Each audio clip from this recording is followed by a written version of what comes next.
Hello there everybody, this is me Ethan here and welcome back to another LEGO video. In today's video I'll be ranking every build and minifigure from the LEGO Star Wars 2020 Advent Calendar. I know Christmas is over, but Christmas time is certainly not over for me until the end of December, so I thought I would go ahead and do this video. So without any further ado, let's go ahead and jump right into it. At the very bottom of the list we have the Hoth shield generator. Now don't get me wrong, this is actually a pretty decent build, but for people who aren't super into Star Wars and don't have an absolute ton of Star Wars knowledge, they might not know what this is, and also this is just generally a very boring build, and for kids they're probably going to get pretty bored from it. But I did realize that they actually have the 4 shields instead of the 3, so it's even more accurate than a UCS set, so there's that. But they also included a blue 1x2 included in there, which doesn't really make much sense, but overall it's just a very boring build. Next up is the Separatist droid command ship, and like the previous one, it is just not very recognizable. I had to do a little bit of research to figure out what this actually was, even as a really big Star Wars fan, so overall it's not very recognizable, but it's definitely a better build than the shield generator. Next up is a battle droid. Now these guys are really common, and I'm honestly not a big fan of getting them because they're just so flimsy, but I guess they're good for army building. Just overall they're super common, so they're not super interesting. Many of you might be surprised that this minifigure is on the bottom of the list, and I honestly really do like this minifigure.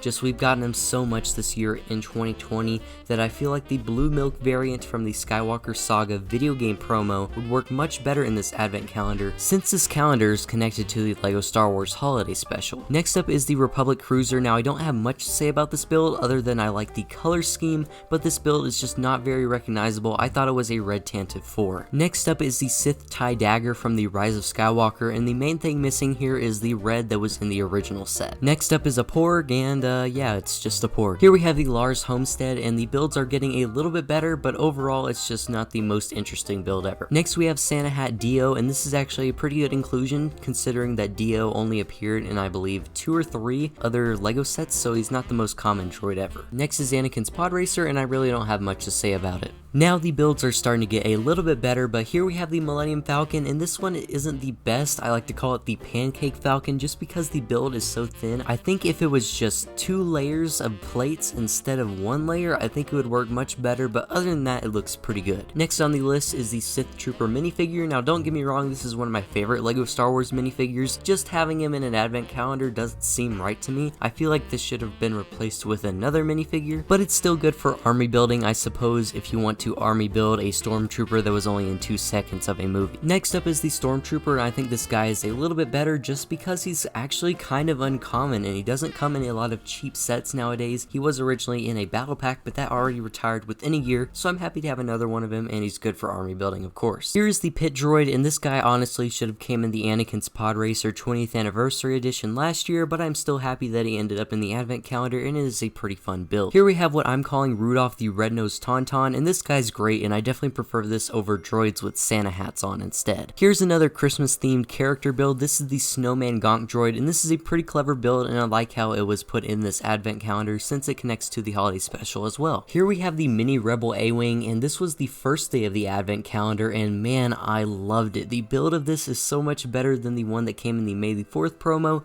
and I of course love the dark red and white color scheme, and it connects very well with this wave of LEGO Star Wars for 2020 since we got the UCS one earlier this year. Next is the Red 5 X-Wing, and I honestly think this is the perfect representation of the Red 5 X-Wing in a mini LEGO scale form. Now we are getting into the top 5, and at number 5 we have the mini Razor Crest. Now this is fantastic considering the Mandalorian Season 2 came out around the same time in December, and I was really hoping we'd get something Mandalorian this year for the advent calendar, and I'm happy that we did. At number 4 we have the mini Darth Vader's castle, and I think this is the best mini build out of the entire advent calendar. The castle itself looks fantastic, and it looks pretty accurate to the actual LEGO set, and it even included a mini Darth Vader's TIE Fighter. At number 3 is Rey from the Rise of Skywalker, and this minifigure is surprisingly not super common, and she didn't come in a lot of sets, and I'm very happy that she appeared in this advent calendar, so she is a little bit easier to get. At number 2 is Dameron, and this isn't any regular Dameron minifigure. This is Christmas sweater Dameron that we see in the LEGO Star Wars holiday special, and it's even got a cute little BB-8 on it, and he comes with a blaster and a red mug, and I overall think this is just fantastic. I absolutely love Christmas themed Star Wars minifigures. That is what I want from LEGO Star Wars Advent Calendars. And at number 1, this is kind of feeling like deja vu, but we have Darth Vader, and this is not your regular Darth Vader.